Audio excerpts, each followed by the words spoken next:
Buenas tardes, buenas noches. Muchísimas gracias. Realmente para mí es un placer poder compartir con ustedes hoy.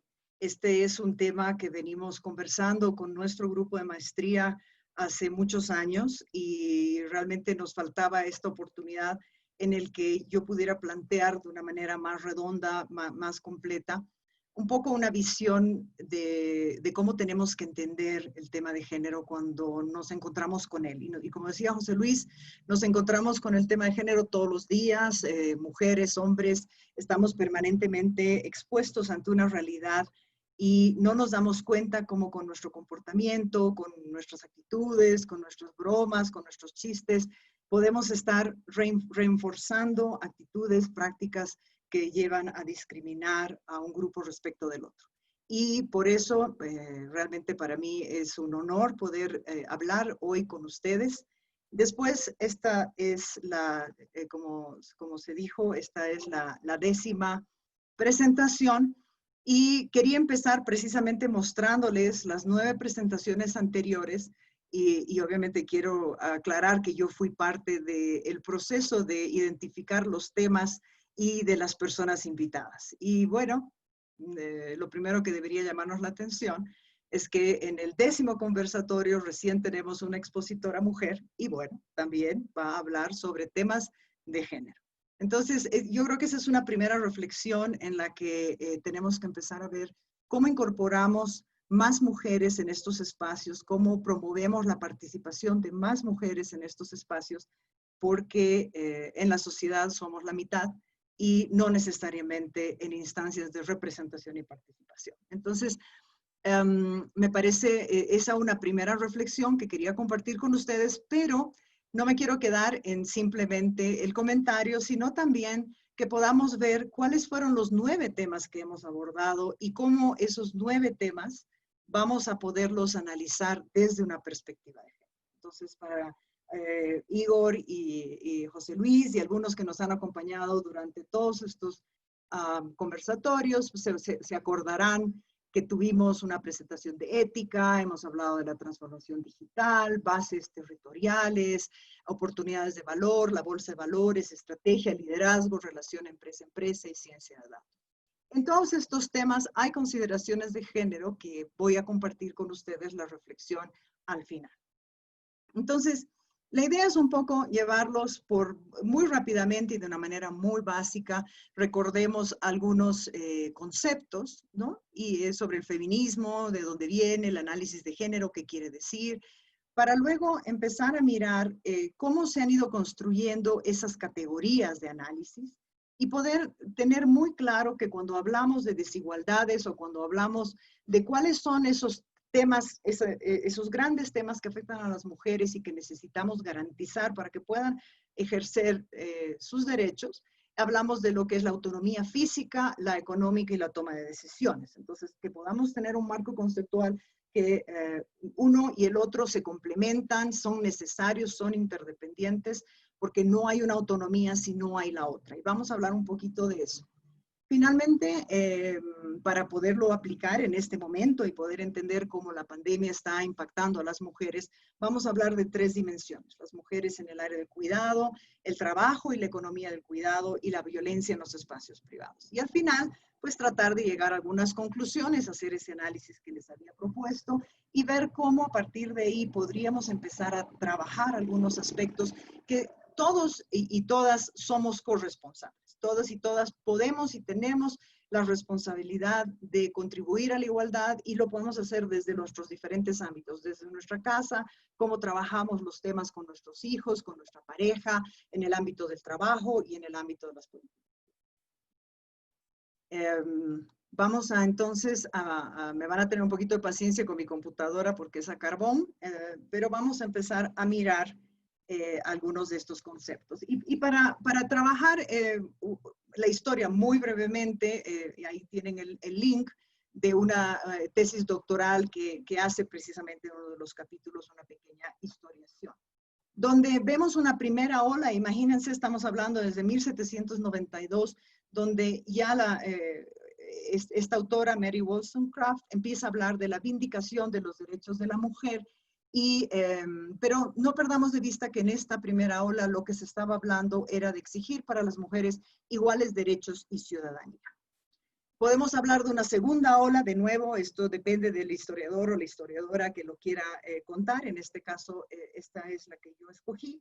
En una segunda ola empezamos a hablar del derecho al voto y a la educación. Nos ubicamos más o menos en la Segunda Guerra Mundial y vamos a ver cómo el primer país en el que las mujeres pueden ejercer el derecho al voto es en Nueva Zelanda en 1893. Sin embargo, tenemos que entender que ya habían elecciones en Nueva Zelanda desde 1853. Entonces, las mujeres toman 40 años para adquirir el derecho al voto y para ser elegidas todavía 30 años más, 25 años más. Yo les iba a hacer un poll, pero ahorita la tecnología no me está ayudando para ver si ustedes tenían una idea de más o menos cuándo se empezaba con esta discusión, con este debate en los diferentes países. Y entonces veamos el segundo país donde se logra el voto, es en Australia, muy rápidamente. Sin embargo, las mujeres indígenas recién adquieren el voto en 1962. En Estados Unidos, cuando ya se votaba desde 1788, y por eso les quise mostrar que este primer libro, Vindicación de los Derechos de las Mujeres en 1792, recién en 1920, o sea, decimos hace 100 años, las mujeres adquieren el derecho al voto. Las mujeres negras recién en 1967. Y se podrán imaginar la sorpresa cuando uno mira a Francia, que recién es en 1944 que adquiere el derecho al voto, cuando desde 1789 hablaba de libertad, igualdad y fraternidad. En Bolivia, ya la primera elección se hace en 1843 y recién se adquiere el voto. Las mujeres y los hombres analfabetos, es decir, los indígenas, recién después de la Revolución del 52 adquirimos el voto. Y en Arabia Saudita, que uno diría, bueno, es una monarquía, no habían elecciones, recién en el año 2005 se hacen elecciones municipales, uno podría pensar que ya podría haber sido igualitario el derecho al voto, todavía se toman 10 años en pleno siglo XX. Entonces, quería compartirles esta foto que tiene que ver un poquito con lo anterior, porque en una primera ola exigimos los derechos, igualdad de derechos, vienen las sufragistas que exigen el derecho al voto. Sin embargo, todos nos acordamos de Mary Poppins, nos acordamos de la mamá de Mary Poppins, la mamá de los niños posiblemente no, es un un personaje secundario. Sin embargo, si nos acordamos, ella era sufragista. Y muy rápidamente, después de esta escena, guarda su banda del derecho al voto a las mujeres y vuelve a asumir su rol completamente tradicional de esposa y madre. Sin embargo, era parte del movimiento sufragista y lo oculta para que no lo vea el marido. Entonces, es un referente que quizás muchos de ustedes no se acuerdan, pero no es un detalle menor que podamos ver esto.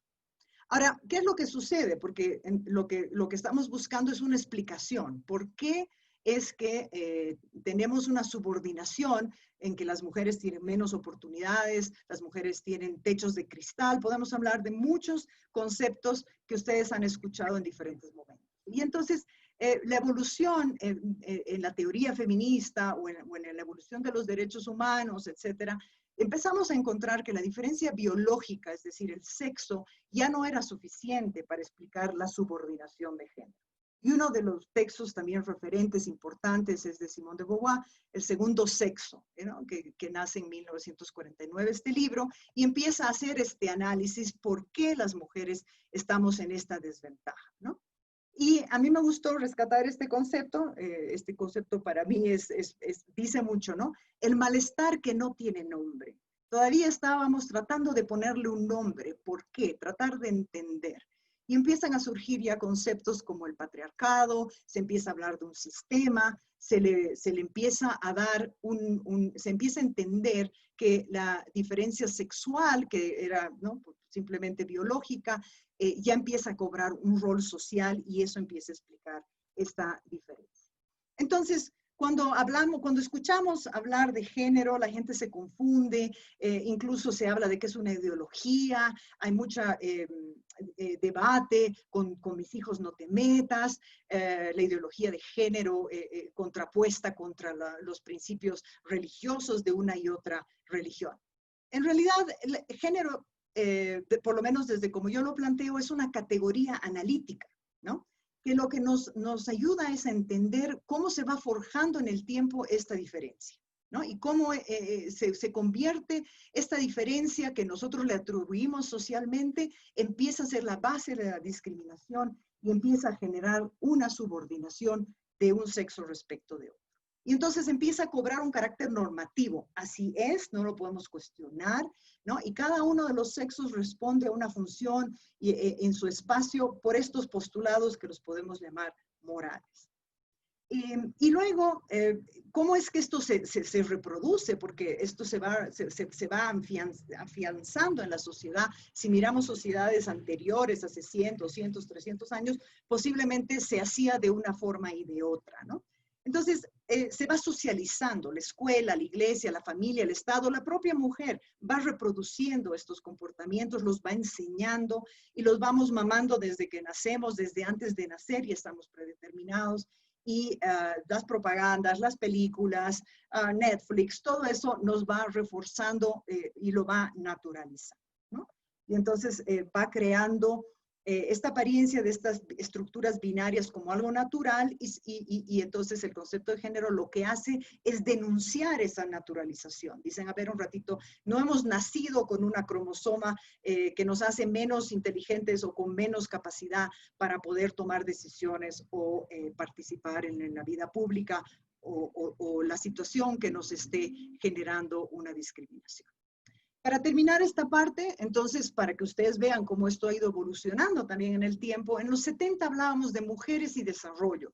La cooperación internacional estaba preocupada de incorporar a las mujeres y empieza dentro de los proyectos, dentro de las propuestas, empieza a decir, bueno, ahora, ¿cómo las integramos a las mujeres? Y ahí aparecían los proyectos donde a las mujeres se les enseñaba a cocinar, se les enseñaba a bordar, en un rol muy, muy, muy tradicional, ¿no? Y esto es en los 70s, o sea, no estamos hablando hace mucho tiempo. Ya en los 80s se empieza a hablar de género y desarrollo, y se empieza a decir, bueno, ¿cuál es el rol que ocupan hombres, mujeres? ¿Por qué?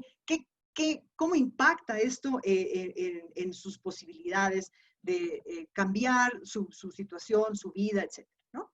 Y obviamente a nivel internacional hay muchas convenciones parciales, pero ya la CEDAW, que es la Convención para la Eliminación de toda forma de discriminación contra las mujeres, se aprueba en 1979, donde podíamos hablar de los derechos de las mujeres, pero los derechos de las mujeres no son distintos a los derechos de los hombres. Simplemente lo que la CEDAW hace es reconocer que hay obstáculos que enfrentamos las mujeres que se tienen que retirar.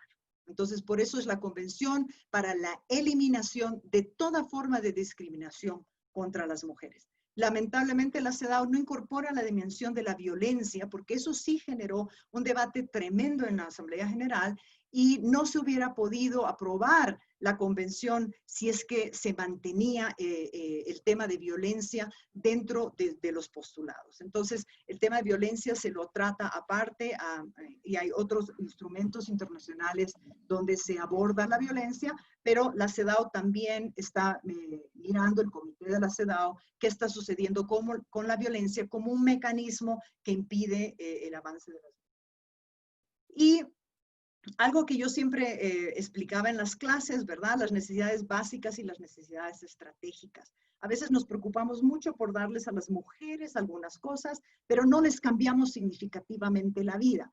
Entonces, podemos acceder a la educación y cada vez hay más mujeres con títulos universitarios. Sin embargo, en su situación estratégica no ha cambiado mucho. Las mujeres todavía no estamos en los puestos de decisión, todavía no estamos ejerciendo nuestro liderazgo en la política. Hay muchos espacios que son estratégicos que significarían un cambio realmente en la sociedad.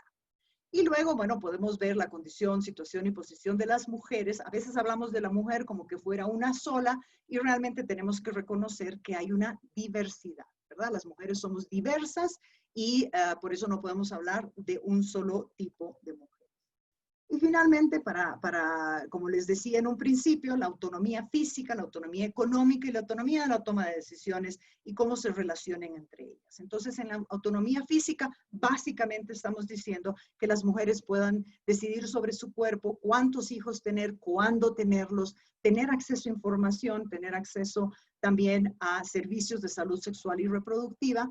Y, por supuesto, el tema de la violencia, que la violencia también te subordina y te impide tener otras posibilidades en la autonomía económica, te afecta la autoestima, a veces no puedes ir ni siquiera a trabajar porque has estado muy golpeada y obviamente te vas aislando de la sociedad. Entonces, la autonomía física, si no tienes control sobre tus hijos, sobre la cantidad de hijos que vas a tener y encima estás sujeto a la violencia que te deprime, te lastima la autoestima, difícilmente vas a poder decidir sobre tus ingresos y poder tener un trabajo en igualdad de condiciones.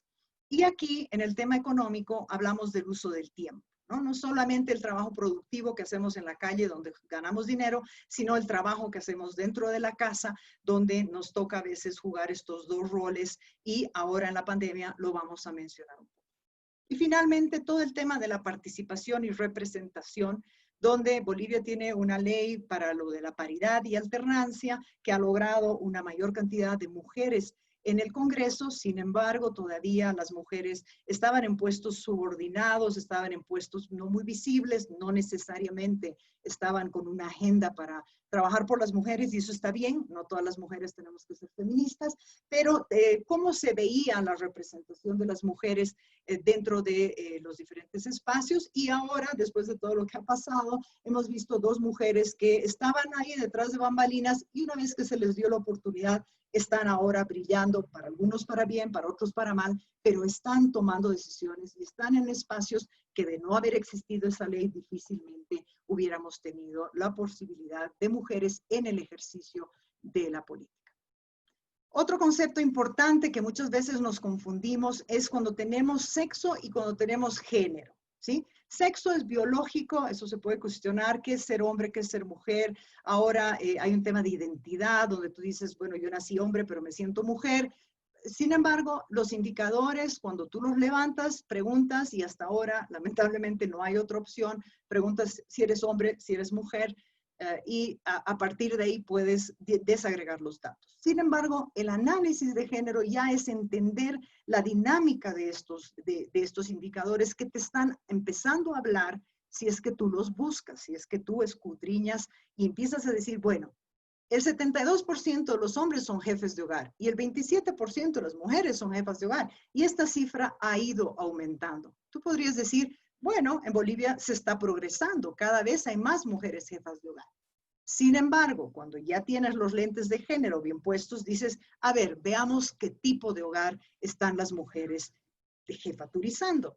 Y ahí, oh sorpresa, ¿verdad? Cuando hay un hombre, cuando hay una pareja, el hombre automáticamente, en el 92% de los casos, se declara, porque la jefatura es una declaración, se declara jefe de hogar.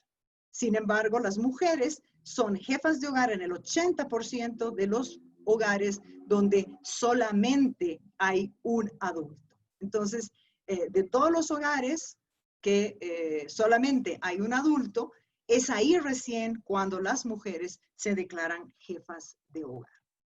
Y este es un tema que se ha debatido mucho en el censo. A mí me tocó trabajar en el Instituto de Estadística y lamentablemente para cuando empezamos a trabajar con este proyecto de estadísticas de género, ya el censo estaba en marcha y reforzamos la idea en ese momento, no me acuerdo si éramos 9 millones o 10 millones en el 2000, de que tenía que haber un jefe de hogar, cuando realmente esa categoría es una categoría para analizar la distribución de los miembros dentro del hogar, y no importa respecto de quién tú hagas, quién es el padre, quién es el hijo, puede ser Pedro, ¿verdad?, que es el hijo, y así estructuras el hogar y puedes saber si es monoparental, biparental, extenso, compuesto, etcétera, pero el que sea jefe, ¿cuál es el criterio? simplemente una declaración, porque a veces no es el principal ingreso, no es el que toma las decisiones, simplemente es cultural, dices, él es el jefe.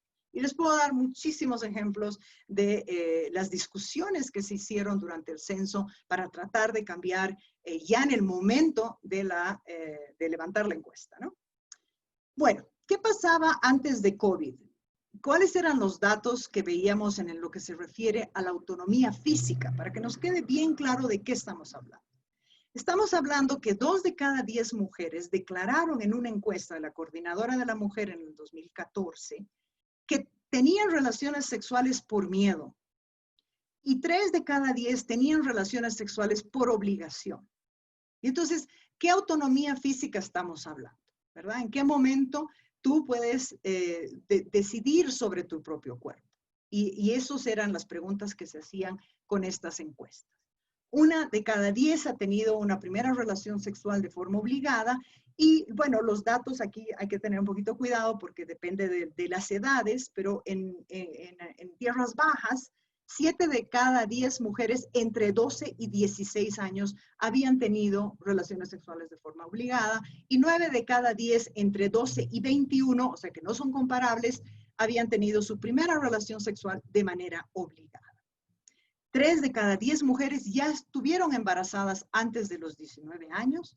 8 de cada 10 mujeres no usan métodos anticonceptivos y solo 2 no quiere hacerlo, porque puedes no querer hacerlo, tienes tus principios religiosos o no crees en ellos, te hacen daño, lo que sea, pero solo 2 no quieren. Las demás habría que explorar un poquito más por qué no lo están haciendo.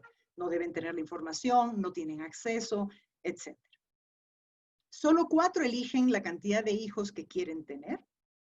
Y 115 mujeres, estos son datos del Ministerio de Salud de 2017, llegan al sistema de salud por complicaciones de aborto al día, ¿no? En un país donde el aborto solamente está permitido por 3 causales, que es incesto, violación o riesgo de vida de la madre. Entonces, 115 mujeres todos los días no están llegando a tiempo, ya han hecho un procedimiento y ya cuando llegan al sistema de salud ya puede ser una complicación muy grande y por eso Bolivia tiene unas tasas muy elevadas de mortalidad. Finalmente, en el mundo, para que entendamos la complejidad del tema, 25% de los embarazos han terminado en aborto provocado, de acuerdo a datos de la Organización Mundial de la Salud. ¿Qué pasa con la violencia? Tenemos 13 mujeres víctimas de delito de orden sexual por día, de acuerdo a datos en el 2018. En el 2017 hubieron 109 femicidios y 117 femicidios en el 2019. Vamos a ver ahora los datos durante la pandemia. 5 de cada 10 mujeres declaran ser víctimas de violencia y les quiero contar que Bolivia lamentablemente tiene uno de los datos más altos a nivel internacional. Siempre se hace referencia a este indicador en el que 5 de cada 10 mujeres declaran ser víctimas de violencia. Y la violencia aquí cruza clases sociales, nivel de ingreso, educación. Recién cuando empiezas a tener 12 años de educación, acuérdense que uno de los objetivos del milenio era tener la primaria. Con la primaria completa no resolvíamos el problema. Recién con la secundaria, incluso con algo de educación superior, empezamos a ver leves diferencias, pero no significativas. Es lo más democrático que hay, la violencia contra las mujeres. 1 de cada 10 recurre a la policía, 1 de cada 10 a la defensoría y 1 de cada 10 a un familiar. O sea que 7 no van a ninguna parte. No tienen apoyo, no tienen cómo abordar la problemática que les afecta, vergüenza, no saben cómo hacerlo, tienen que volver a su casa si denuncian y en su casa está el agresor. ¿Cómo entonces resolvemos un problema de violencia que sucede en tu propia casa, que es el lugar donde más seguro deberías estar? Y bueno, cuando hablamos ya de las leyes que existen para proteger a las mujeres, 3 de cada 10 denuncias tuvieron sentencia. Y eso es porque pues hay un problema de retardación de justicia, hay un problema de recolectar la prueba, hay un problema de que los mismos operadores de justicia no creen que es algo que haya sucedido, lo ponen en duda y la víctima resulta ser la que es puesta bajo la lupa cuando hay un caso de violencia. Todos estos datos están en el Observatorio de Género de la Coordinadora de la Mujer. Lamentablemente no están muy actualizados, pero Bolivia tiene mucha información, tiene muchos datos. Hay países donde los datos son realmente muy escasos y cuesta mucho convencer la importancia de tener datos. En autonomía económica, esto es interesante y la verdad a mí me sorprendió. 9 de cada 10 mujeres en Bolivia tienen ingreso económico y esa es una gran ventaja, porque en el momento en el que tú puedes generar un ingreso, tendrías la posibilidad de abandonar una relación que tuviera algún tipo de violencia o alguna situación difícil respecto a tus hijos, etc. Sin embargo, vemos que eso no sucede siempre. Ahora, el que tengan ingresos no quiere decir que decidan sobre ellos. Solo 5 deciden solas, 3 de manera conjunta. Eso quiere decir que hay 2 mujeres que no deciden sobre sus ingresos. Y de nuevo, estos son declaraciones a través de encuestas. Ahora, cuando hablamos de la autonomía económica, ¿cómo vamos a poder trabajar si todavía tenemos que hacernos cargo del trabajo en la casa? Y 3 de cada 10 mujeres se dedican entre 1 y 3 horas en cuidado de enfermos. Imagínense cómo ha subido ese indicador el día de hoy. Las estimaciones son que por eso hay que multiplicar por 4. Es decir, si una mujer se dedica, si un hombre trabaja 1 hora en casa, ayuda o se responsabiliza, las mujeres lo multiplican por 4. Esas son las estimaciones que se hacen. Y 5 de cada 10 mujeres en Bolivia realizan el trabajo doméstico de su hogar en forma exclusiva, es decir, no se dedican a nada más, ¿no? Solo el 59% de la población se declara económicamente activa y los que son economistas saben que económicamente activo quiere decir que está buscando trabajo o está desempleado o está trabajando, aunque sea poquitas horas, pero ha demostrado un interés de trabajar. Eso quiere decir que hay 40% mujeres, pero que no son inactivas, que ese es otro problema. No podemos decir que las mujeres están en casa no haciendo nada. Si volvemos al punto anterior, están dedicándose de manera exclusiva, muchas de ellas, al trabajo en la casa. Y finalmente, un tema que es importante que entendamos, porque dijimos que esto es un tema cultural. 3 de cada 10 mujeres consideran que el hombre debe ganar más que las mujeres y 4 de cada 10 consideran que el hombre debe ser el proveedor.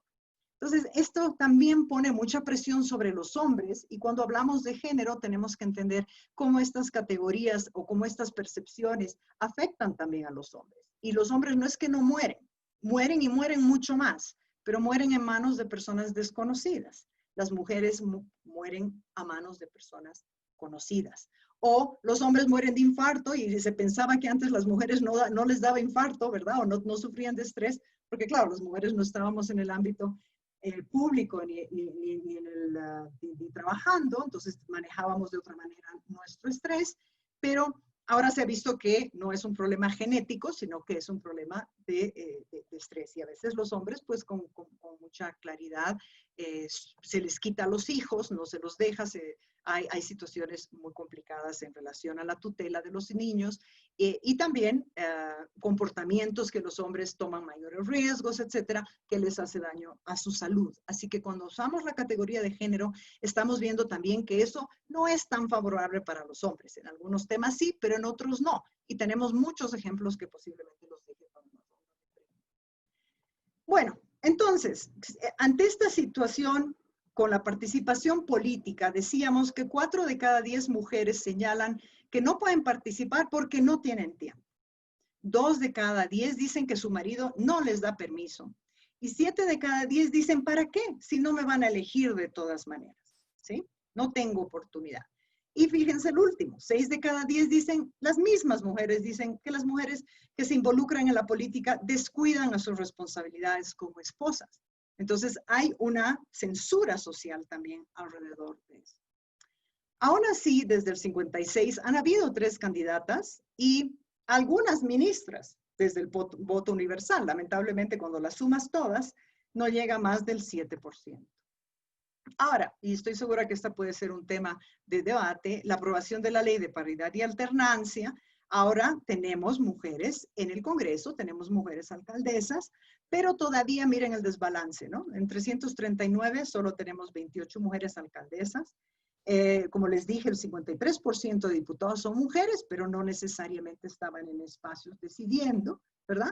Y miren esto que sale en el periódico, ¿verdad? La violencia contra las mujeres políticas no da tregua en Bolivia. Y cuando a esta mujer se le hace la entrevista, ella dice, una noche me agarraron y me golpearon. Fueron unos encapuchados, no me robaron. Un ladrón te roba, pero ellos no lo hicieron. Fue un mensaje silencioso para que yo deje de gobernar. Entonces, ahora, y ya estamos empezando a entrar un poquito, bueno, ¿y qué está pasando ahora con el COVID, verdad? Y bueno, el gobierno admite que aumentaron los casos de violencia contra las mujeres y los niños. Estamos viendo que en lo que se refiere a la autonomía física, hasta junio hemos tenido 2.300 casos de violencia de género, 63 casos de femicidio durante la cuarentena rígida. Si se acuerdan el dato anterior, para todo el año del 2019 habían sido 117. O sea que en solo 3 meses estábamos ya con la mitad, ¿no? Vamos a ver qué pasa cuando cierre el año. Yo les mencionaba el problema de la salud sexual y reproductiva. ¿Será que las mujeres están llegando a los servicios médicos? Ya sabemos, están colapsados. Entonces, ¿cómo garantizamos la vida de las mujeres? ¿Qué va a pasar en la mortalidad materna si ya sabemos que hay abortos provocados que llegan en muy malas condiciones a los centros de salud o embarazos de alto riesgo que simplemente si no tienen atención de salud porque el sistema está colapsado, ellas van a tener complicaciones, ¿no? ¿Y qué está pasando con los embarazos no deseados? Uno de los temas que inmediatamente se tiene que pensar es cómo las mujeres van a seguir accediendo a pastillas anticonceptivas o cualquier otro método de planificación familiar. Y el tema de la violencia, ¿verdad? La violencia sexual contra adolescentes y niñas, que hemos visto que lamentablemente América Latina tiene el indicador más alto de embarazo adolescente todavía en el mundo, ¿no? Niñas desde los 10 años, veíamos casos, yo me acuerdo en México, 2 niñas, 10 años, escándalo, primer titular en la primera plana, y en Guatemala 13 habían dado a luz y salía en un cuadrito por ahí perdido en el periódico, ¿no? Entonces, cómo se naturalizan algunos casos, cuando llega a primera plana y cuando se queda simplemente en la parte, la última página. ¿Qué pasa con la autonomía económica? ¿Qué está pasando con el empleo de las mujeres? Bueno, las mujeres están más empleadas en servicios de enfermería, están en la primera fila. Y ya no me dio tiempo a sacarle la foto de esta página donde mostraban, creo que los 100 primeros días de todas las personas que habían muerto. Y ahí veíamos policías hombres, ¿verdad? Médicos hombres y enfermeras mujeres, ¿no? Entonces, hay una gran cantidad de mujeres que están posiblemente más expuestas a el COVID en este momento, que son las que están en primera línea, porque son más enfermeras y hay toda una explicación al respecto. Por supuesto, el tema de limpieza sigue siendo un tema muy asociado al rol reproductivo de las mujeres y de los pocos espacios que, en este caso, las mujeres no van a perder su trabajo. Sin embargo, ¿qué pasa en el empleo informal? ¿Qué está sucediendo? El 80% de nuestra población es informal, sin embargo, los niños no están yendo al colegio. Entonces, ¿quién se queda en la casa? ¿Cómo están manejando la situación dentro de la casa? Las mujeres que tienen que salir a conseguir el sustento diario, que tienen otro tipo de emprendimientos, y eso también lo tendríamos que discutir, y aquellas que se dedican al trabajo doméstico, que muchas de ellas se han quedado sin trabajo. Aquí podríamos hablar de las trabajadoras sexuales también, que ese es otro problema muy grande que no estamos viendo. Obviamente preferiríamos que no hubieran trabajadoras sexuales, pero dado que las hay, ¿cómo es que se están desarrollando? Y bueno, como les decía, el cuidado en el hogar, cómo está incrementando el tiempo que nos toca a las mujeres cuidar a la familia, ¿no? Y las preocupaciones que a veces no es que sales de tu casa corriendo, pero estás pensando, ¿no? ¿Qué estará pasando? ¿Cómo estarán mis padres? ¿Cómo estará mi familia? Y ese es el tiempo invisible de las mujeres que tiene que ver con su rol reproductivo. La responsabilidad paterna también es interesante. Durante todo este tiempo estuvo cerrado los juzgados, pero los empezaron a abrir para garantizar la asistencia familiar. Eso es importante, ¿no? ¿Y qué está pasando en la toma de decisiones? ¿No? ¿Cómo estamos viendo, cómo se está valorando los liderazgos femeninos? Hubo un escándalo muy desagradable la semana pasada donde sacaron unos videos.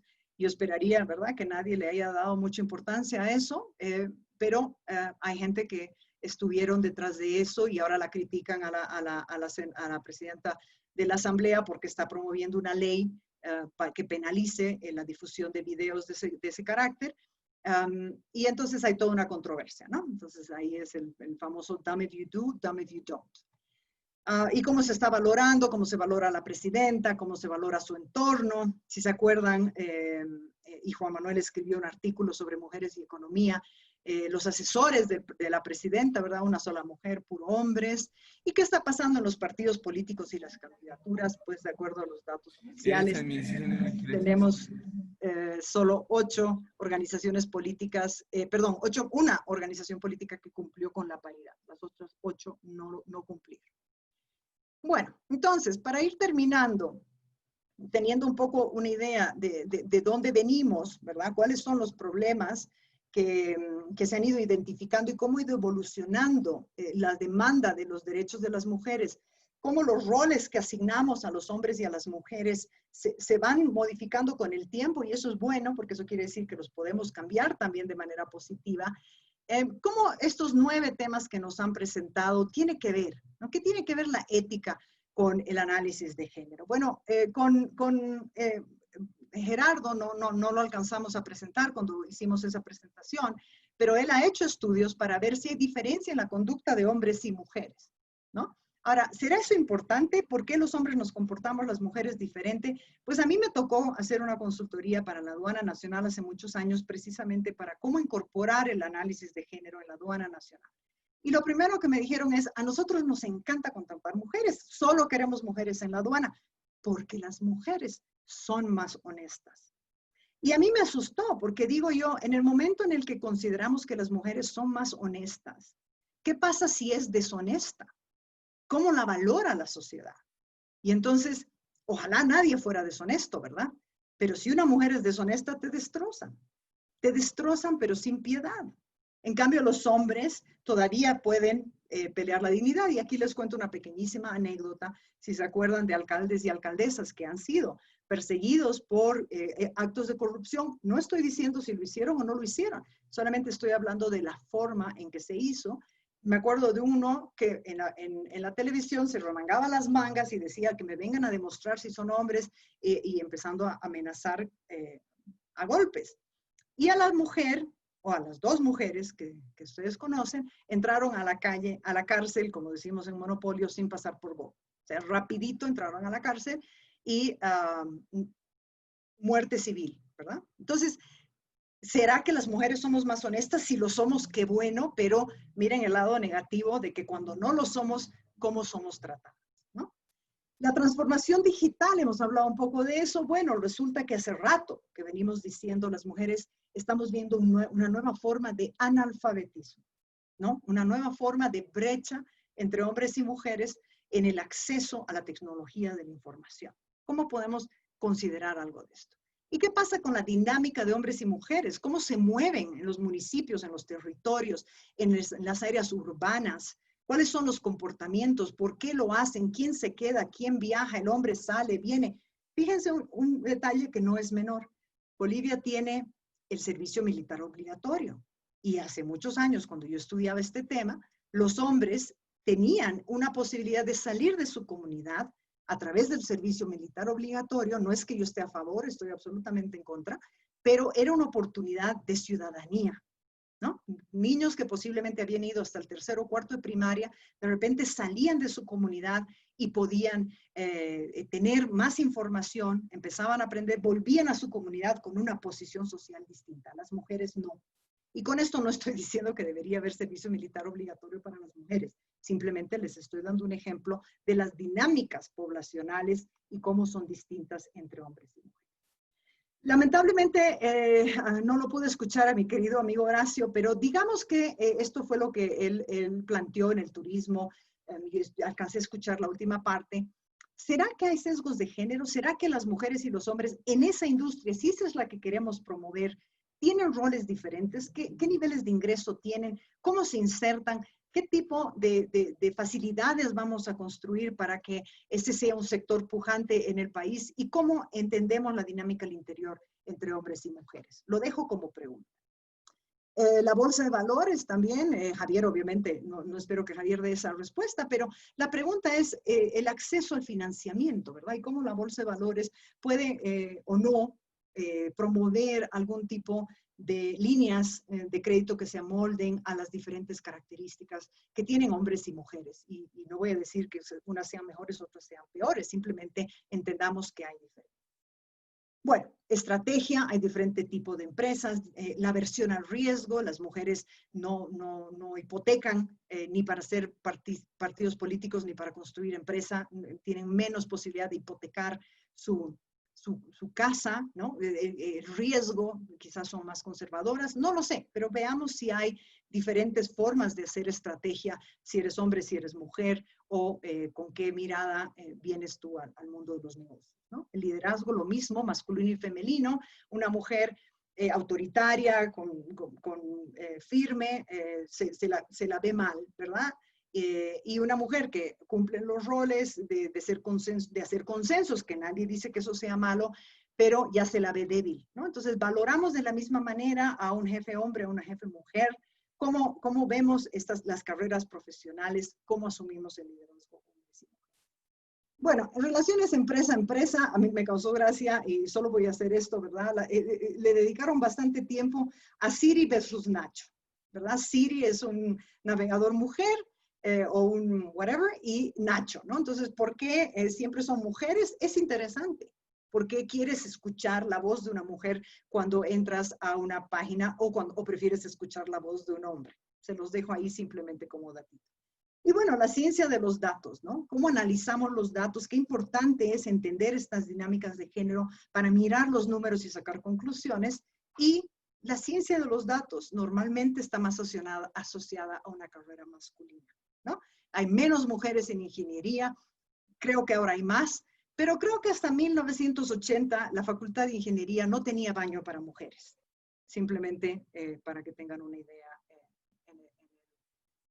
Que se llama en la Camacho. Bueno, para terminar, igualdad de derechos. Para que podamos ejercer los derechos de la misma manera, tenemos que entender las diferencias. Y hombres y mujeres somos distintos, somos diversos, dentro de las mismas mujeres, dentro de los mismos hombres, viva la diversidad. Pero somos iguales en derechos. Y lamentablemente no logramos ejercer los derechos porque hay toda esta serie de prejuicios que establecen lo que debemos y no debemos hacer como hombres, como mujeres, incluso en nuestra identidad sexual. Las desigualdades son tres dimensiones necesarias e interdependientes. No podemos hablar de una autonomía sin la otra. No vamos a poder tener representación y participación política si no tenemos dominio sobre nuestro cuerpo y sobre nuestros ingresos, y así hagan todas las combinaciones.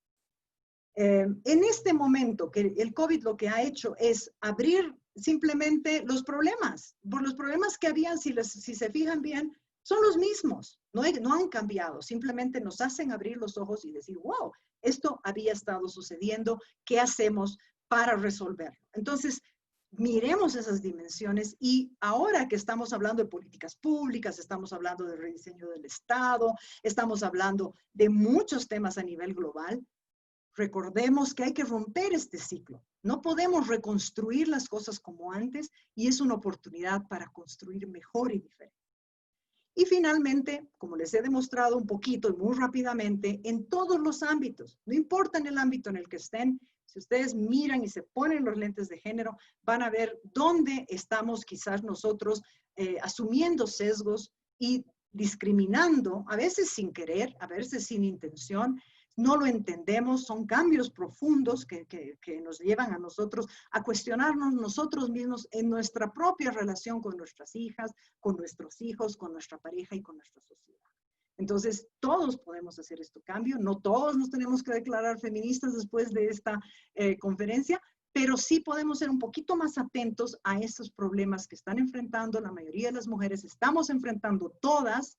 Y termino con una anécdota, ¿verdad? Porque yo también fui estudiante de maestrías para el desarrollo, el 44% en este momento son mujeres, y hace 25 años en mi primera clase de política social, cuando el doctor Contreras trajo a una experta en políticas sociales y género, yo terminé la clase y fui donde él y le dije, ¿y para qué tú traes a esta señora hablarme a mí de género si yo nunca he sido discriminada? Miren dónde estoy 25 años después. Espero haber podido influir en ustedes un poquitito para que no tomen 25 años para entender todo lo que yo modestamente he querido compartir con ustedes. Y tengo que decirles que en 25 años de trabajo recién me he declarado feminista en los últimos 5. No porque no crea en la igualdad, sino porque creo que para uno llamarse feminista se lo tiene que merecer, porque el feminismo es un compromiso de activismo serio. Y por eso muchas veces con mis compañeros y compañeras de maestría y mis amigos y todos, tengo que estarles recordando de dónde vengo y qué es lo que yo promuevo, porque si no, me convierto en cómplice de esos pequeños micromachismos y de esas pequeñas cegueras que necesitamos ir abriendo los ojos poco a poco. Así que muchísimas gracias y espero que tengamos mucho espacio para poder compartir con las preguntas.